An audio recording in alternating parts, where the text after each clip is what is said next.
While scrolling through YouTube, I kept stumbling upon more and more FPV content. Videos where the camera seemed to fly effortlessly through space, capturing some of the most stunning cinematic shots I'd ever seen.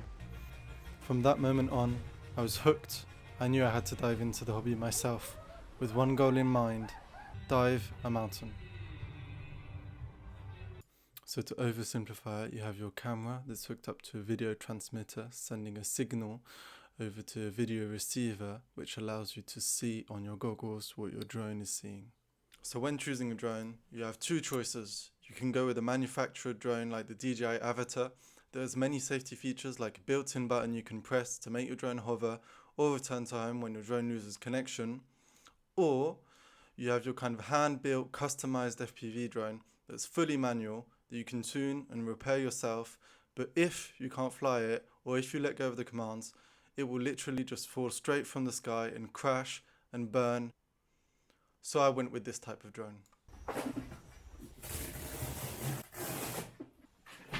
The second-hand kit I'd ordered came with everything I needed: the controller, the drone, some goggles, batteries, and even a GoPro. And after calibrating the controller, it was time for me to take my first flight in the simulator. On my first couple of flights, I found the drone very hard to control and way too responsive to my inputs, meaning I couldn't stay in the air for very long before crashing. But I stuck with it, and before long, I was starting to understand how the drone maneuvered and how to make it go where I wanted it to go. Cue the training montage.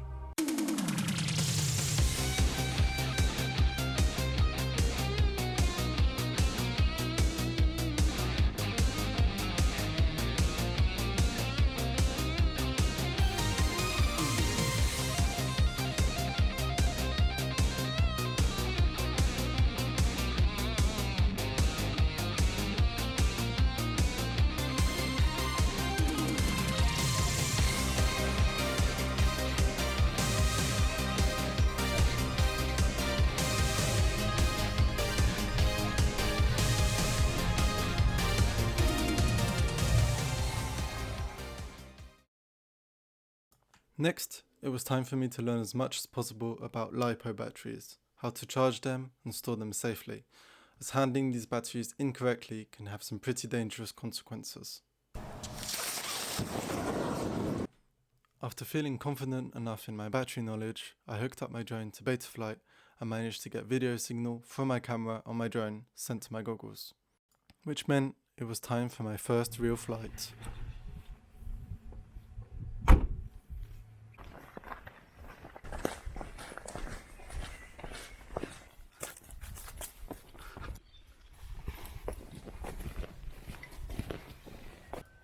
So, my friend and I set up in our first spot, an empty field in the countryside, with hopes of there not being many people around and with the added bonus of the ground being soft and forgiving.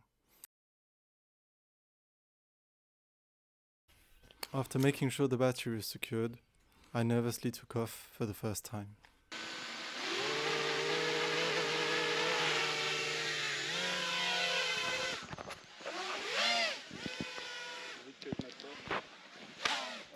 The takeoff was very shaky, as I made the mistake of trying to fly without my goggles on, but I was in the air.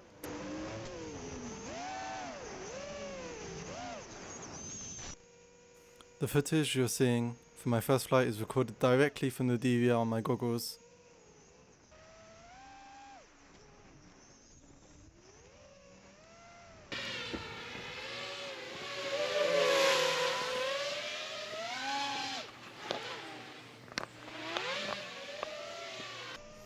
The drone felt 10 times more sensitive than any of the drones I flew on the simulator, and before long, my overconfidence caught up with me.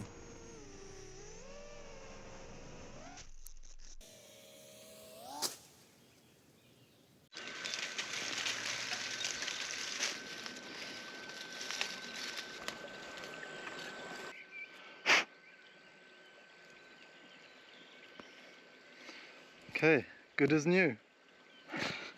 Let's go again. After a brief landscaping intervention, because the hedge was clearly getting out of hand, it was time for flight number 2. And the GoPro was going on this time.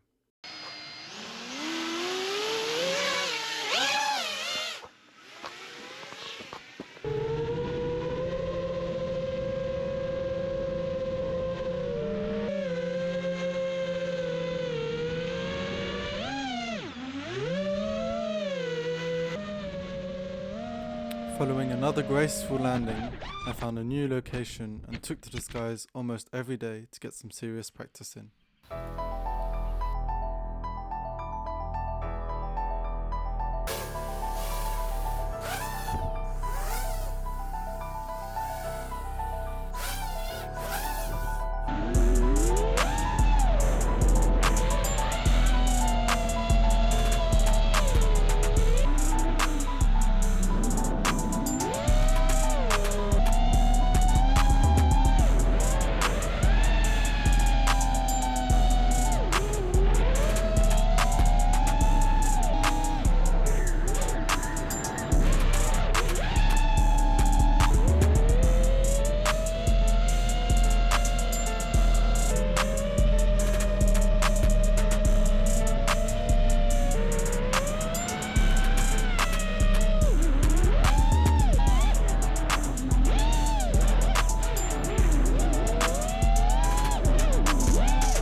After running my footage through gyroflow, a stabilization software, and using ND filters, my FPV footage started to look a lot more promising.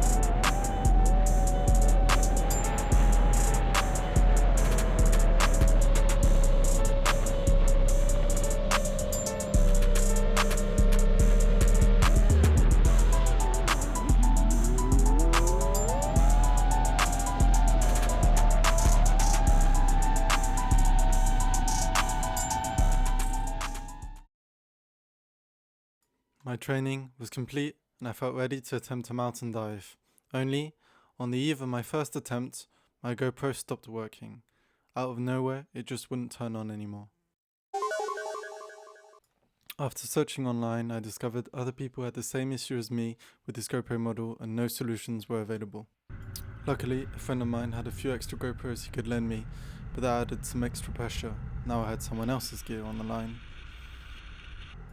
His GoPro 10 was noticeably heavier than my 11 mini, not ideal, but still, we made our way to the mountain for the dive. After a successful practice attempt, it was time to strap the GoPro on and take off. As the drone gained altitude, tension was rising. I'd already lost one GoPro, and I wasn't keen on losing another.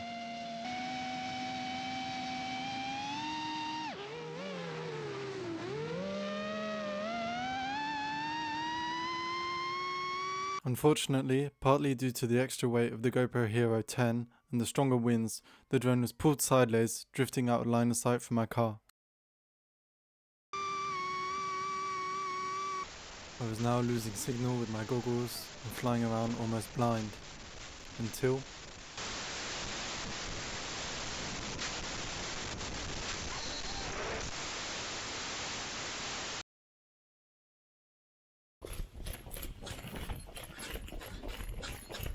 the drone hit the concrete hard, breaking one of its motors, destroying my ND filter and damaging the back of the GoPro touchscreen. After attempting to repair the drone on site, we realized it was impossible and headed home feeling dissatisfied. Determined to try again and capture the shot I wanted, I ordered another motor.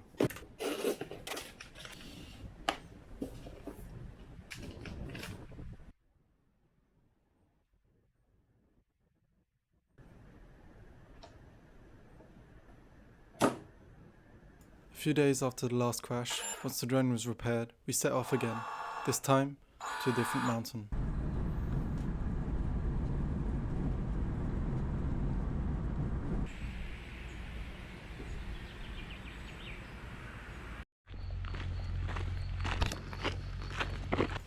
After setting up, it was time to try for the shot again.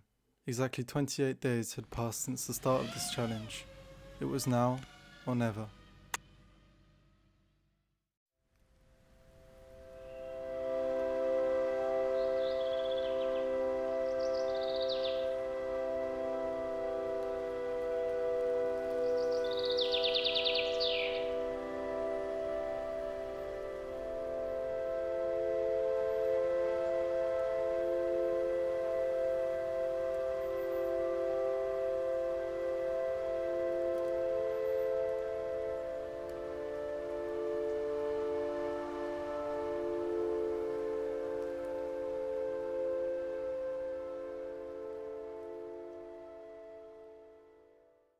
After reviewing the footage, we concluded that while it wasn't perfect, it was good enough for now, and that the 30-day challenge to capture a mountain dive FPV shot was a success. We then headed to a nearby location to capture some more footage, and that's how I'll end the video, with those shots. I hope you enjoyed it.